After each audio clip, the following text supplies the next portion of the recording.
Hi, my name is Siddharth Sharma. I'm your NDTV AutoMate, and this is a show that gets you the latest and the greatest news and reviews from the world of automobiles and mobility. We've got a power-packed show lined up for you guys this week. So without any further ado, let's get started. On the show this week, what happens, what goes wrong, and what you must do in the first critical minutes if your car is submerged. We drive the all-new 2026 Tata Punch, now with an AMT CNG and paddle shifters.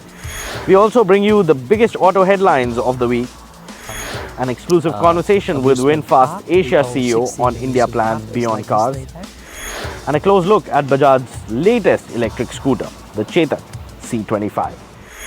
Driving on Indian roads can be dangerous, and there could be a situation where you find yourself in a ditch with your car that's filled with water.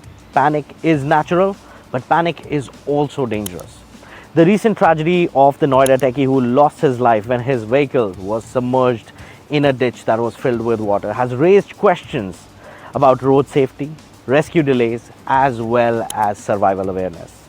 On AutoMate today, we break it down for you what goes wrong, what could be done in the first few minutes that can be the difference between life and death. Here's the story.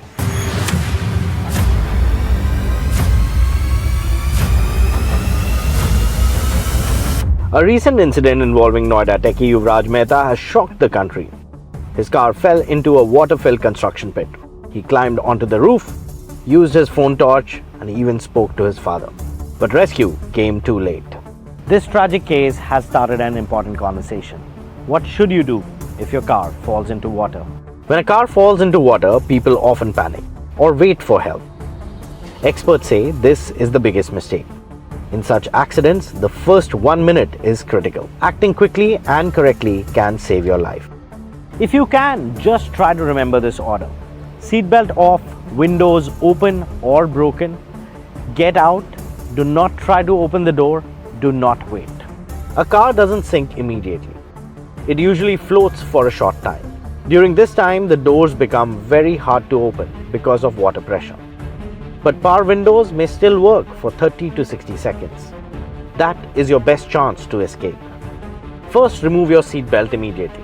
Hold something so that you don't hit your head. Second, try to open the side window right away. Try all windows. Do not try to break the windshield. It is really strong. You need to conserve your energy. If the window does not open, break the side window. Aim for the corner, not the center. Use an emergency tool if you have one, or any hard object that you can find. Once the window is open or broken, get out immediately and move away from the car. If there are children in the car, unbuckle yourself first, then help the children, starting with the oldest. Once you get out of the car, stay calm. Lean your head back, spread your arms and legs, and breathe slowly. Your body will float. You don't need to swim to survive, you only need to float. You can use everyday items to help you float as well. Backpacks or handbags, plastic water bottles, car seat cushions or headrests. Tires or any hollow object will also help you float. Do not waste time removing clothes. Panic is more dangerous than wet clothes. This incident is also a reminder for all of us practicing safe driving habits in poor visibility conditions. In foggy conditions, use low beam headlights. Drive slower than usual. Keep a safe distance from other vehicles. Follow road markings. Avoid sudden turns and overtaking. Use wipers and defoggers properly. Remember, you don't need strength or swimming skills to survive your car falling into water. What you need is calm thinking and quick action. Seatbelt off, windows open or broken, get out. Think about this today, because knowing this once could save your life one day. In such accidents, first 1 minute is critical. Acting quickly and correctly can save your life. The world of automotive was very busy this week. There were new livery announcements for the 2026 Formula One season. I also got to check out Toyota's first electric vehicle for the Indian market, and a lot more action also happened. It's time for the news of the week. It's time to look at the top automotive news of the week. Toyota has pulled off the covers of its next big electric move for India. This is the urban cruiser Ebella, a brand new electric SUV that signals where Toyota's EV strategy is heading next. No prices yet, but bookings are now open. The urban cruiser Ebella makes its global debut with Toyota's latest urban tech design language. Up front, you get the signature Toyota hammerhead face, LED lighting, and a clean, futuristic stance that clearly separates it from Toyota's ICE lineup. This is an EV designed for city life, modern, sharp, and unmistakably Toyota. Now, what matters for EV buyers most is the range, and Toyota is coming out strong with the urban cruiser Ebella with the ARAI claimed range of 543 kilometers, placing it firmly among the longest range electric SUVs expected in this segment. Inside, the focus is on tech and comfort with premium cabin layout, connected features, and JBL audio system, underlining Toyota's push towards more lifestyle-oriented EV experience. Toyota is also backing this EV push with some serious ownership plans. Toyota says it has trained over 2,500 dedicated BEV technicians across more than 500 touchpoints in India, reinforcing its long-term commitment to electric mobility. Bookings for the urban cruiser Ebella are now open at Rs 25,000, while pricing will be announced at a later date. Now, with a strong range and Toyota's reliability, along with all that urban tech, the urban cruiser Ebella marks an important step in Toyota's EV journey. But the big question is, how competitively will it be priced? Škoda has started the new year with the launch of the Kushaq facelift, featuring updated styling, segment-first features like massaging seats and a new 8-speed automatic gearbox. Pre-bookings are open now, with prices coming in March. Škoda has also revealed its future plans to launch new feature-packed variants of Kailac and Kodiaq RS, the performance SUV of the brand. Maruti Suzuki is expanding aggressively with a new 35,000 crore plant in Gujarat's Khoraj, set for 10 lakh annual capacity and 12,000 jobs. It will expand Maruti Suzuki's production capacity to 40 lakh cars per annum. Exports are rolling for the Maruti Suzuki Victoris, with over 450 units shipped as the Suzuki Across to Africa, Latin America and the Middle East, among other countries. Tata Motors has launched 17 new ICE and electric trucks in the 755-ton segment, including the Azura series with upgraded cabins meeting Euro crash norms. Tata's new trucks feature advanced telematics, factory-filled CNG options and electric variants with 200 to 300 kilometers range for urban logistics. Delhi police has impounded a Mahindra Scorpio N for reckless driving, arresting the 21-year-old driver after a viral video. The police department issued a strong warning on X against rash driving endangering public safety. In the world of F1, cars have started building up hype for the 2026 season. Audi has unveiled its F1 car for the 2026 season, marking a bold entry into Formula 1. Red Bull and Haas F1 team revealed a refreshed livery for 2026. Changes include updated color gradients and sponsor placements for better visibility. Now, the Tata Punch has always been known for its smart packaging and everyday usability.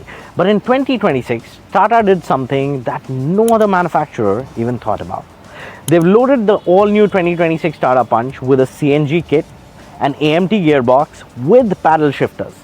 Anirban Mitra recently drove this car in Pune and tells us whether this actually makes a difference or it's just a headline feature.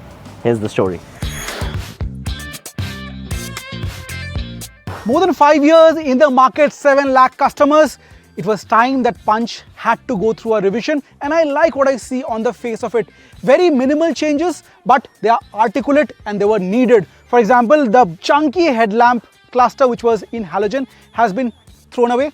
New are these LED projector lights, and I like the look and feel of it. Even at the rear, the tailgate section is new thanks to that connected light strip. Engineers have been very clever in redesigning the front and rear bumpers, which means it's wider than before thanks to those parallel lines.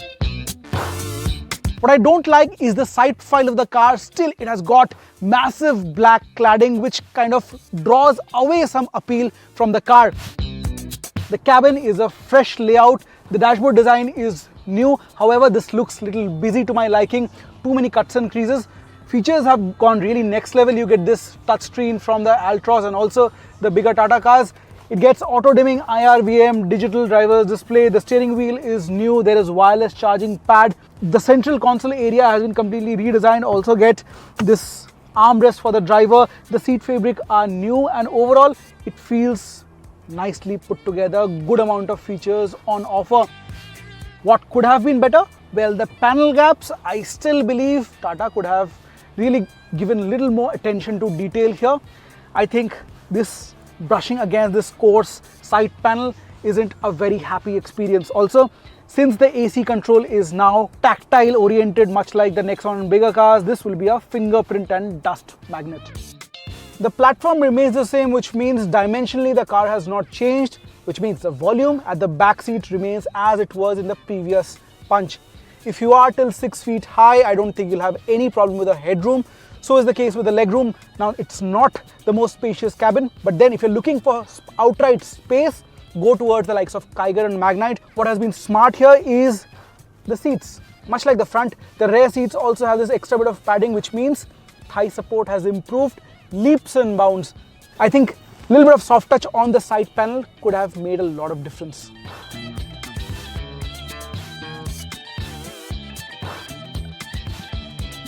Of the two new powertrain options, let's talk turbo first. This is a 120 horsepower, 170 Newton meters, same as Nexon, and it gets a 6-speed manual gearbox. It's peppy, punchy in the mid-range. Well, there is a bit of turbo spooling to begin with. The good grunt in the mid-range plants a huge smile on my face. Overtaking comes very natural. Triple-digit speeds on the highway is effortless.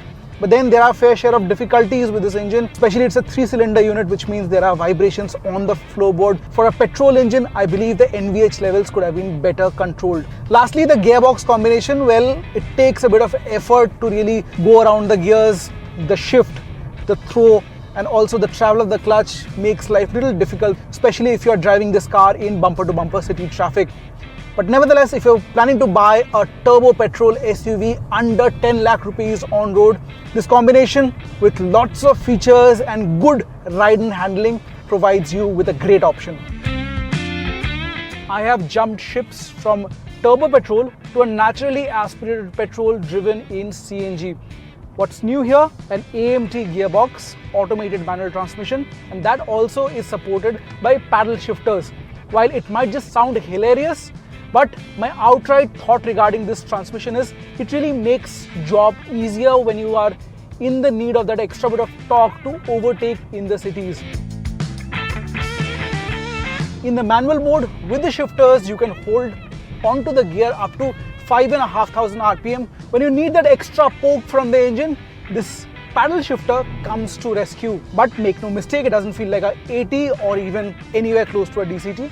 But I think it's a good job under 10 lakh rupees. It's a combination that makes life easy, and in times of kick down acceleration, the paddle shifters will help you out.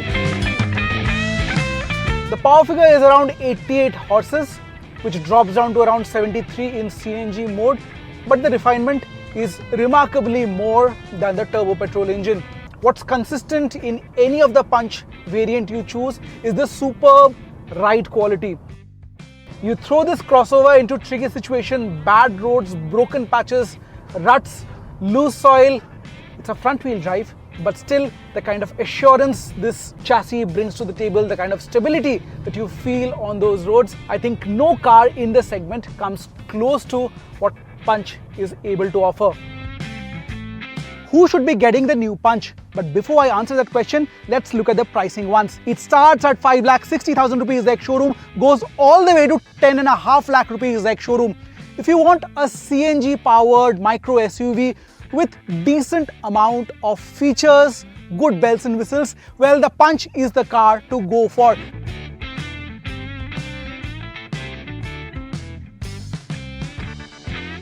What are the things you should keep in mind? Well, the mileage factor will not be as great as its Suzuki counterparts, and also fit and finish level can get better.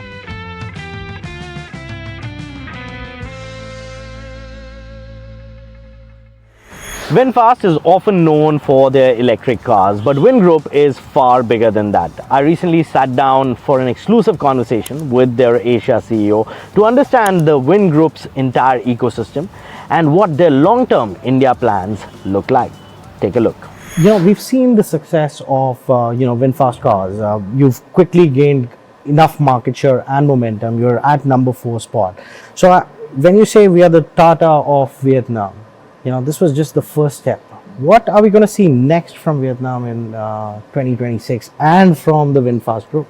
So for VinFast, I hope that VinFast will be able to maintain its fourth position in terms of the best EV selling car maker in India. And apart from that, I hope that our V-Green, a sister company of VinFast and also one subsidiary of Vingroup, will be able to grow more charging points across India. And number three, we hope that our GSM, another sister company, the property of our chairman, being able to launch its product in India across various cities. That is for 2026. Okay. And also, I hope that we will be able to expand for the second phase in our Tamil Nadu factory. We get the land, about 400 acre land from the government of Tamil Nadu, and we are going to invest two-wheelers and e-buses. So we can launch two-wheeler and e-buses also in the year 2026. So that is an ecosystem of VinFast. Of course, we are going to expand another 40 dealership. So altogether we have about 70-80 dealership by the end of 2026. But most importantly, I hope that Vingroup, as the parents company, will be able to finalize the deal with the government of Telangana for the smart city of 2,600 hectare to build the new smart city or Bharat future city, where we are going to build not only high-rise, low-rise houses for the high-income people, but also for the low-income people. But we are able to build also safari. We also want to build amusement park. We own 16 amusement park. It's like Disneyland. We call VinWonder. We want to see VinWonder presence here, so the people get a better understanding and the children get access to amusement park. And we also want to see our social responsibility invested here through VinMake and VinSco. VinMake, we are very strong in Vietnam at the 4 discipline, at the joy, at autoimmune, at transplant and cancer. So we want to replicate that expertise in the VinMake hospital to be built in India. And for VinSchool, we own 55 schools in Vietnam. And we also want to be to see Vin Energo, which is the green energy arm of the group, to prosper here. They first started with the solar panel on the rooftop of our plant, and in a later stage they can expand. And interestingly, we also want to see our investment in Bollywood industry, because we have one of the 6 pillars, which is culture, V-theme. We have created a V-theme. We have already invested in the first series. The first series talk about a female driver, single mom, in Vietnam, who is a driver of GSM. Electric scooters are no longer about experiments, they're about refinement. The all-new Bajaj Chetak C25 promises reliability, practicality and everyday comfort. But does it deliver where it matters?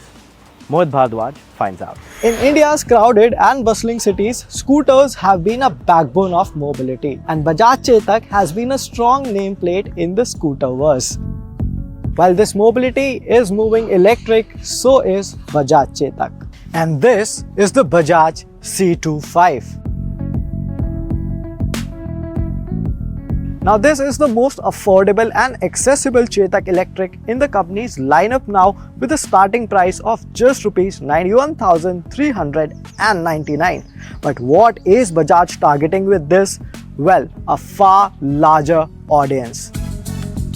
The C25 continues with a same and deliberately familiar silhouette. Now there is nothing loud or experimental here, and all of it works in its favor. Design elements like the horseshoe LED DRLs and these curves they remind us of the original Chetak Electric. Around the rear, there is some distinction in the form of ice cube LED tail lamps. Unlike other electric scooters, this one gets an all-metal body and is IP67 dust and water resistant. And that means that this one is solidly put together. The C25 is decently loaded too. It comes with a multicolor TFT LCD instrument cluster, Bluetooth connectivity and controls for your music. If you shell out extra rupees 3000, you get the tech pack, which brings 2 riding modes, Eco and Sport, and Hill Start Assist to you. There is a reverse mode as well, and all of these things work seamlessly. As regards for quality and fit finish levels, I have to say that Bajaj has done a commendable job. And to keep your stuff, you have 25 liters of underseat storage. Now you can fit a full-size helmet inside it, 12-inch rims, telescopic front suspension, dual shock absorbers at the rear, disc brakes up front, drums at the rear. It makes for a great city scooter. The range stands at 113 kilometers claimed. Charging it from 0 to 80% takes only 2 hours 25 minutes, and that means a quick top-up during the day won't be tough. But the real challenge lies in the top speed. Only 55 kmph in the Sport mode, which comes with just the tech pack. In the regular Eco mode, it is capped at 45 kmph only, and that is a downer in my understanding. On a smoothly laid out tarmac and around speed bumps, it feels comfortable if anything. Also, the scooter is agile and the brakes work seamlessly. Is it one of the best riding scooters in its segment? I would say yes, except for one thing that irritated me to the core. So switching between driving modes, I mean drive mode or the reverse mode, takes little longer than what you would expect. Now answering the big question, who should buy the Bajaj Chetak C25? I think it fits to the bill for a lot of Indians because this scooter is approachable if anything. The price is attractive, the size is compact, and in a city runabout, that is exactly what you need. Now a big gripe in my concern is the top speed of 55 kmph, which is exclusive to the tech pack. If that wasn't the case, I think it hits most of the bills really right. And with that, it's time for us to say goodbye on this edition of NDTV AutoMate.